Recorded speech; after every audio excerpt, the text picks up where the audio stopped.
Tajiri wa Babeli. Tajiri wa Babeli. Hapo zamani kwenye mji wa Babiloni aliishi mtu mmoja tajiri sana aliyeitwa Alkad. Utajiri wake ulisifika hadi nchi za mbali sana. Pia alisifika kwa utoaji wake. Alikuwa na roho ya utoaji kwa wote. Hakuwa na choyo kwa familia yake wala kwa watu baki. Wala hakuwa mbahiri kwenye matumizi. Pamoja na hayo, kila mwaka utajiri wake uliongezeka kwa kasi kuliko alivyoutumia. Siku moja rafiki zake wa utotoni walimjia na kusema, Arkadi, wewe umebarikiwa kuliko sisi. Umekuwa mtu tajiri kuzidi wote katika Babiloni, wakati sisi ni watu wa kubangaiza tu.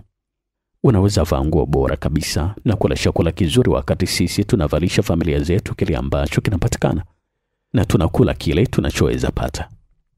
Zamani tulikuwa sawa. Tulisoma wote chini ya mkufunzi mmoja na tulicheza michezo pamoja, na si katika masomo wala michezo ambako ulikuwa bora kutuzidi. Na kwa miaka mingi baada ya hapo ulikuwa raia wa kawaida kama sisi tu. Na si kwamba unafanya kazi kwa bidii kuliko sisi au ni mwaminifu zaidi kutuzidi. Sasa kwa nini bahati ikuchague wewe na kufurahia vizuri vitu vya maisha na kutuacha sisi, ili hali kila kitu tunafanana? Hapo Arkadi akapinga na kusema, kama hamjafanikiwa kupata zaidi ya mahitaji ya kuwafanya muishi tu kutoka tulipokuwa vijana, ni kwa sababu mmeshindwa kujifunza sheria zinazoongoza ujengaji wa utajiri, au mmeshindwa kuzitambua. Bahati ni Mungu katili ambaye hawezi kumletea mtu mafanikio ya kudumu. Kinyume chake huleta maangamizi kwa karibu kila mtu anayempatia dhahabu. Anafanya wawe watumiaji wabaya ambao baada ya muda mfupi hubaki bila kitu, bali matamanio wasioweza kutimiza. Wengine huwafanya wawe mabahiri wanaoogopa kutumia utajiri walionao, wakijua hawana uwezo wa kupata tena iwapo watatumia. Hawa hupatwa na uoga juu ya majambazi na huishia kuishi maisha ya usiri, kujitenga na wasiwasi mwingi.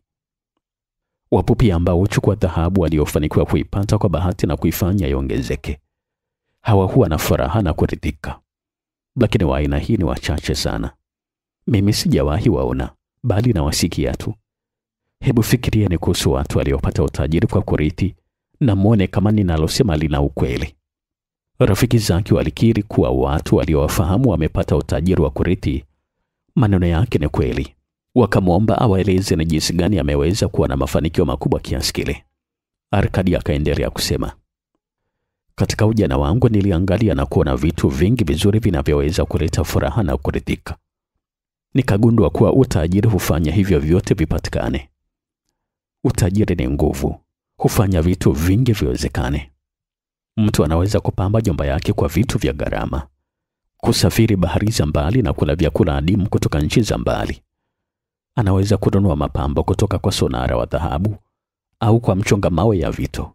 Mwingine anaweza hata kujenga mahekalu makubwa kwa ajili ya miungu. Mtu anaweza kufanya hivi na vingine vingi vya kuridhisha nafsi yake. Nilipogundua hili, nikaamua kuwa nitahakikisha na mimi napata sehemu ya vitu vizuri maishani. Sitakuwa kati ya wale wanaosimama pembeni na kuangalia kwa kutamani wengine wakifurahia maisha. Sitaridhika na vitu vya kimasikini. Nitajitahidi niwe mshiriki wa karamu ya vitu vizuri. Kama mnavyofahamu, mimi ni mtoto wa mfanyabiashara wa kawaida tu. Familia yetu ilikuwa kubwa sana, kwa hiyo sikuwa na matumaini ya urithi. Pia kama mlivyosema, sikuwa na akili sana wala vipaji vyovyote kuwazidi. Niligundua kuwa ili kufikia malengo yangu nilihitaji kujifunza na kutumia muda vizuri. Kuhusu muda, watu wote tuna muda wa kutosha. Hata nyinyi mlikuwa na muda wa kutosha kuwafanya kuwa matajiri. Lakini mmesema wenyewe kuwa hamna kitu zaidi ya familia zenu tu. Ndio kitu pekee mnachojivunia. Kuhusu kujifunza, je? Mwalimu wetu hakutufunza kuwa kujifunza kupo kwa aina mbili. Aina ya kwanza ni juu ya vitu vinavyofundishwa na kufahamu. Aina ya pili ni mafunzo yanayotufundisha jinsi ya kutafiti na kuelewa vitu tusivyoelewa. Kwa hiyo nikaamua kujifunza jinsi ya kuwa tajiri na kufanyia kazi niliyojifunza kiukamilifu. Hamuoni kuwa ni busara kufurahia maisha ingali bado tuko hai kabla ya kuingia kwenye giza la kifo? Nilipata kazi kama mwandishi kwenye jumba la kumbukumbu. Nilifanya kazi masaa mengi nikiandika kwenye mabamba ya vigae. Wiki baada ya wiki, miezi baada ya miezi nilifanya kazi. Hata hivyo, sikuwa na chochote cha kuonyesha kwa kazi yangu hiyo ngumu. Pesa yangu yote iliisha kwenye chakula, nguo, sadaka na vitu vingine vidogo vidogo, lakini sikukata tamaa kuhusu lengo langu. Siku moja Aligamishi, tajiri mkopesha pesa, alikuja kwa msimamizi wa mji na kuomba apate nakala ya sheria ya 9. Alisema kuwa anataka kazi yake ikamilike ndani ya siku 2. Niliambiwa nikifanikiwa kufanya kazi hiyo kwa siku 2, nitapewa zawadi ya sarafu 2 za shaba. Nilifanya kazi kwa bidii, lakini sheria ya 9 ilikuwa ndefu sana.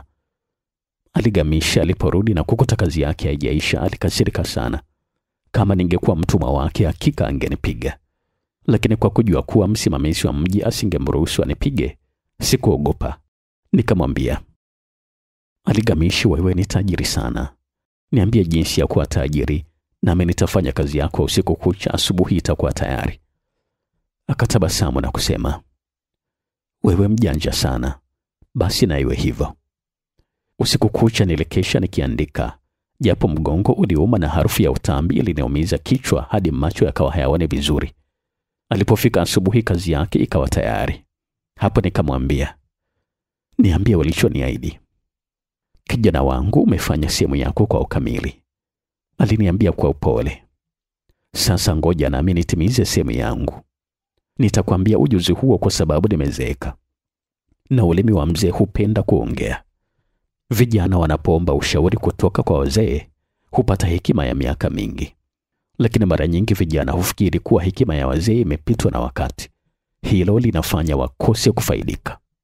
Kumbuka hili jambo: jua lililowaka wakati wa baba yangu ndilo hilo hilo litakalokuwa linawaka mjukuu wangu wa mwisho atakapokufa. Mawazo ya ujana, akaendelea kusema, ni kama mwanga mkali wa kimondo kinachopita angani kwa kasi. Lakini hekima ya wazee ni kama nyota inayoangaza siku zote, kiasi kwamba mabaharia huitegemea kuwaongoza. Nisikilize kwa makini nitakavyokueleza na uelewe. Vinginevyo kazi yako ya usiku kucha itakuwa ni kazi bure. Hapo aliniangalia kwa makini na macho yake yaliyokuwa yamefunikwa na makunyanzi, kwa sauti ya chini lakini thabiti akaniambia, niliipata njia ya utajiri nilipoamua kwamba sehemu ya 10 ya kipato changu ni yangu. Na wewe unatakiwa ufanye namna hiyo. Hapo akaendelea kuniangalia kwa macho ambayo nilihisi kama yananichoma, lakini hakuongea zaidi. Ni hilo tu? Nilimuuliza.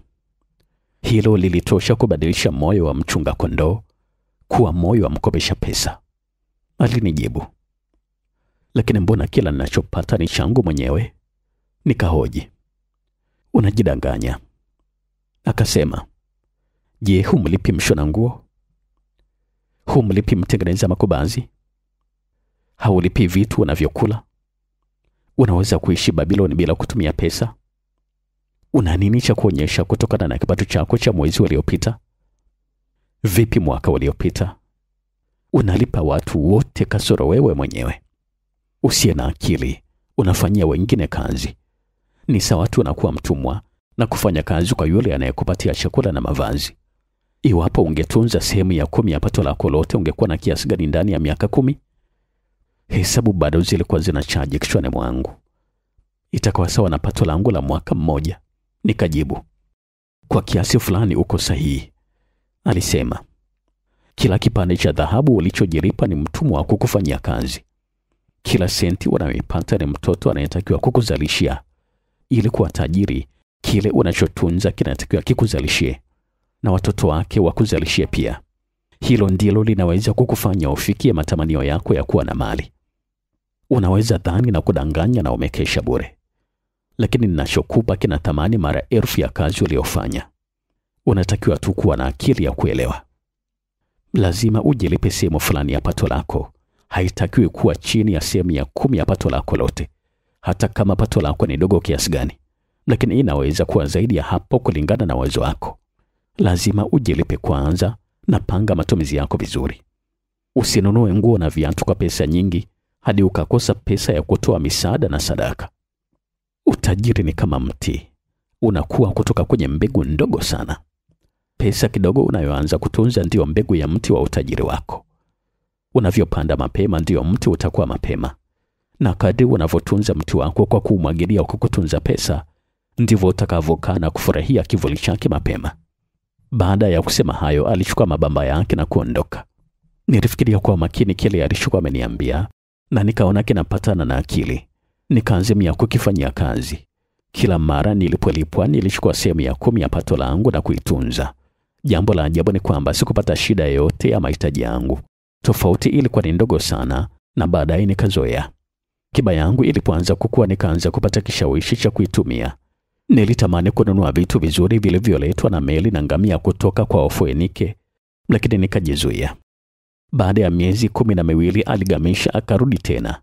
Akaniuliza, "Kijana, ulifanikiwa kujilipa sehemu ya 10 ya pato lako kwa mwaka uliopita?" "Ndiyo mkuu, niliweza," nilijibu kwa kujivuna. "Vyema sana," akajibu Aligamishi akiwa kafurahi. "Umefanyia nini?" "Nimempatia Azimori mfyatua matofali. Aliniambia atafanya safari kwenda nchi za mbali, na akifika Tiro ataninunulia vitu adimu kutoka kwa Wafoenike. Akirudi atauza kwa bei kubwa na kugawana faida. Kila mpumbavu anatakiwa kujifunza," alifoka Aligamishi. "Kwa nini umemwamini mfyatua matofali kwa jambo linalohusu vito?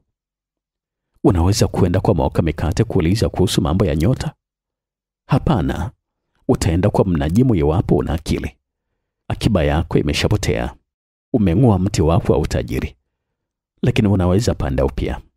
Jaribu tena, na wakati mwingine ukitaka habari za vito nenda kwa sonara. Ukitaka kujua kuhusu kondoo, nenda kwa mfuga kondoo. Ushauri mara nyingi ni kitu ambacho hutolewa bure. Lakini kuwa makini na hakikisha unachukua ule wanaofaa tu. Anayechukua ushauri kuhusu akiba yake kutoka kwa mtu ambaye hana uzoefu ataipoteza kwanza, ndipo atajua kuwa haufanyi kazi." Baada ya kusema hayo akaondoka. Kama alivyokuwa amesema Aligamishi, Wafoenike walimtapeli Azimori. Walimuzia vioo vilivyoonekana kama vito. Lakini kama Aligamishi alivyohimiza, nikaanza kutunza tena kila sehemu ya 10 ya pato langu.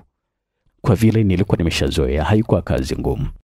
Baada ya miezi 12 Aligamisha alirudi tena. Alinitafuta na kuniuliza, "Umefikia wapi toka tulipoonana?" "Nimejilipa kwa uaminifu," nilimjibu. "Akiba yangu nimempatia Agari mtengeneza ngao. Alienda kununua shaba na kila baada ya miezi 4 ananilipa." "Vyema sana. Na hiyo pesa anayokulipa umefanyia nini?" "Nimefanya karamu kubwa ikiwa na asali, divai na keki zenye viungo.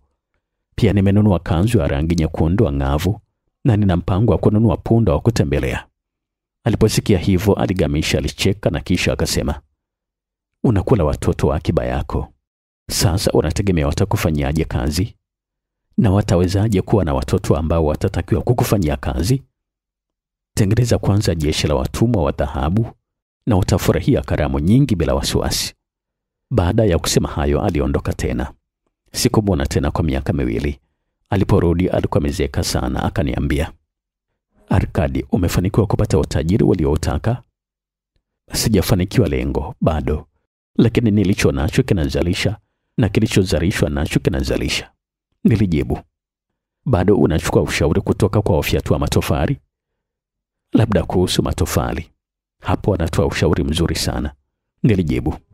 "Umejifunza somo hili vizuri sana Arkadi. Kwanza ulijifunza kuishi chini ya kipato chako, kisha ukajifunza kupata ushauri kwa wale wenye uzoefu, na mwisho umejifunza kufanya fedha ikufanyie kazi. Umejifunza jinsi ya kupata pesa, jinsi ya kuitunza na jinsi ya kuitumia. Sasa upo tayari kwa majukumu makubwa zaidi. Mimi sasa nimekuwa mzee na wana wangu wanafikiria kutumia pesa tu, hawawazi namna ya kujiongezea kipato. Nina wasiwasi sitaweza kuisimamia vizuri. Kama utaweza kwenda Nipuri na kusimamia miradi yangu, nitakufanya kuwa mshirika wangu na utakuwa na hisa kwenye mali zangu." Kwa hiyo nikaenda Nipuri na kusimamia mali zake. Alikuwa na mali nyingi sana, kwa sababu nilikuwa ni mtu mwenye malengo, na sasa nilikuwa nimejifunza zile sheria 3 za jinsi ya kusimamia utajiri. Niliweza kukuza sana mali zake. Nilitajirika sana. Aligamisha alipokufa nilibaki na hisa zangu kwenye mali ile kama alivyoandaa kwenye mkataba. Hayo ndio aliyozungumza Arkadi. Alipomaliza kuzungumza, mmoja wa marafiki zake akasema, "Ulikuwa na bahati sana kwa Aligamisha kukufanya kwa mrithi wake." Nilikuwa na bahati sana kwa sababu nilikuwa na matamanio ya kufanikiwa hata kabla hatujaonana naye. Je, sikuonyesha uwezo wangu kwa kutunza sehemu ya 10 ya pato langu kwa miaka 4? Unawezaje kumuita mvuvi ambaye kwa miaka mingi amesoma tabia za samaki na anajua majira mazuri ya kushusha nyavu ana bahati? Bahati ni Mungu katili ambaye hapotezi muda na wale ambao hawako tayari. Ila Arkadi, una moyo mgumu sana. Maana baada ya kupoteza akiba yako ya mwaka wa kwanza bado ukukata tamaa.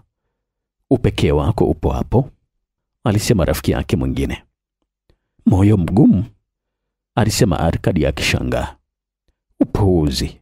Unafikiri moyo mgumu unaweza kumpa mtu nguvu ya kunyanyua mzigo ambao ngamia hawezi? Au kukokota kitu ambacho ng'ombe wa kukokota hawezi hata kukitikisa? Sio moyo mgumu, bali nia ya kufanya jambo ulilolipanga mpaka likamilike. Kama nimejiwekea lengo, hata liwe gumu kiasi gani, nitahakikisha na likamilisha. Vinginevyo nawezaje kujiamini kutimiza mambo muhimu? Nikijiambia kwa siku 100 nikipita kwenye daraja la kuelekea mjini, nitaokota jiwe dogo barabarani na kulitupa kwenye maji, nitafanya hivyo.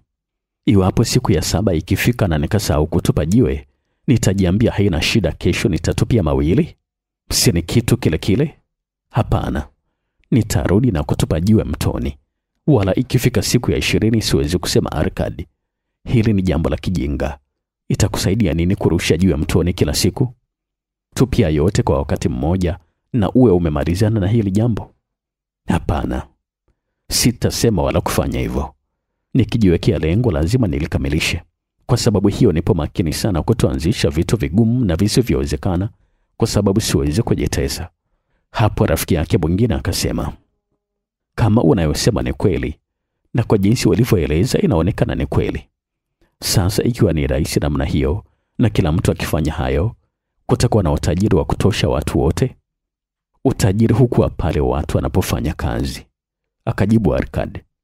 Iwapo tajiri amejenga jumba kubwa, pesa anazotumia zitapotea? Hapana. Mfyatua matofali anapata kidogo, na vibarua nao wanapata kidogo. Wasanifu nao hupata kidogo, na kila mtu aliyefanya kazi kwenye ujenzi wa nyumba hiyo hupata kidogo. Lakini je, nyumba iliyojengwa haiwi na thamani sawa na dhahabu iliyotumika? Na ardhi ambamo imejengwa haipandi thamani kwa sababu sasa ina nyumba? Na ardhi inayopakana nayo haiongezeki thamani kwa sababu inapakana na jumba kubwa? Utajiri hukua kimaajabu sana. Hakuna anayeweza kutabiri mwisho wake. Je, Wafoeniki hawajajenga majiji makubwa kwenye pwani za jangwani kutokana na utajiri unaoletwa na meli zao za biashara? Kwa hiyo unatupa ushauri gani juu ya cha kufanya ili na sisi tuwe matajiri? Maana miaka inaenda na uzee unaingia, lakini hatuna tulichowekeza, alisema rafiki mwingine tena. Na ushauri kuchukua ushauri wa Argamishi na kujiambia, sehemu fulani ya pato langu ni yangu. Sema hivyo asubuhi unavyoamka, sema mchana, sema usiku, sema kila saa ya siku. Jiambie hivyo hadi maneno hayo yatoke kama herufi za moto angani. Jaza wazo hili ndani yako na tunza kiasi unachoona kinafaa, ila isiwe chini ya 1/10 ya pato lako. Ikiwa kuna lazima, badili matumizi yako ili kufanikisha hili. Baada ya muda utaanza kuishi hisia za utajiri. Akiba inayokuwa itakuletea furaha. Furaha ya kumiliki kitu chako mwenyewe. Kadri hazina yako inavyokuwa, ndivyo utakavyochochewa kuweka zaidi. Utapata furaha maishani na nguvu ya kutafuta zaidi itakuingia. Je, kadri unavyopata zaidi, sina kiasi unachokitunza kitaongezeka? Baada ya hapo, jifunze jinsi ya kufanya akiba yako ikutumikie. Ifanye mtumwa wako. Wafanye watoto wake na watoto wa watoto wake wakutumikie. Hakikisha una kipato kwa ajili ya siku zijazo. Waangalie wazee na kutambua kuwa siku zijazo nawe utakuwa mzee. Hivyo wekeza kwa tahadhari ili hazina yako isipotee. Biashara zenye kudai zina faida kubwa, ni mtego na udanganyifu. Ni nyimbo zinazoimbwa ili kumvuta mtu asiye makini kwenye hasara na majuto. Hakikisha familia yako haitoteseka iwapo miungu akikuita. Unaweza fanya hivyo kiurahisi kwa kutunza pesa kidogo kidogo mara kwa mara. Mtu mwenye fikra za mbele hasubiri kupata kiasi kikubwa ndio akitunze au akiwekeze kwa wakati ujao. Jadiliana na watu wenye hekima. Tafuta ushauri kutoka kwa wale wanaofanya kazi zihusuzo pesa kila siku. Hawatakusaidia kuepuka makosa kama niliyofanya mimi kwa kumpa pesa zangu Azimur, mfyatua matofari. Faida ndogo penye usalama ni bora kuliko faida kubwa lakini penye hatari ya kupoteza mali zako. Furahia maisha ungali bado upo duniani. Usijibane kupita kiasi ili kutunza pesa, na usijaribu kutunza kiasi kikubwa kuliko uwezo wako. Kama sehemu ya 10 ndio unayoweza kutunza bila kupata taabu, basi ridhika na kutunza kiwango hicho tu. Ishi kulingana na kipato chako, ila usiwe bahili na kuogopa kufanya matumizi. Maisha ni matamu na yana vitu vingi vya kufurahia. Rafiki zake wakamshukuru na kwenda zao. Wengine walikuwa kimya kwa sababu haikuwa ingia akilini na hawakuweza kuelewa. Wengine walidhihaki kwa kusema, mtu tajiri hivyo alitakiwa kugawana utajiri wake na rafiki zake wasio na kitu. Lakini wengine walikuwa wamepata mwanga mpya.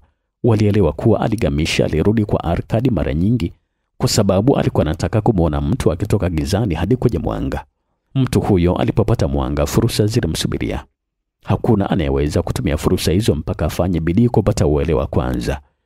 Hawa ndio ambao baadaye walikuwa wakimtembelea Arkadi kila mwaka. Aliwashauri na kuwapatia maarifa yake bure kabisa kama ambavyo watu wenye maarifa na busara nyingi hufanya. Pia aliwasaidia kuwekeza akiba zao ili wapate faida nzuri bila ya kuingia katika hatari ya kupoteza pesa zao wala kuingia kwenye uwekezaji usioleta faida. Maisha ya watu hawa yalibadilika siku ile walipogundua ukweli uliotoka kwa Aligamishi kwenda kwa Arkadi, kutoka kwa Arkadi hadi kwao. Sehemu fulani ya pato unalopata ni yako.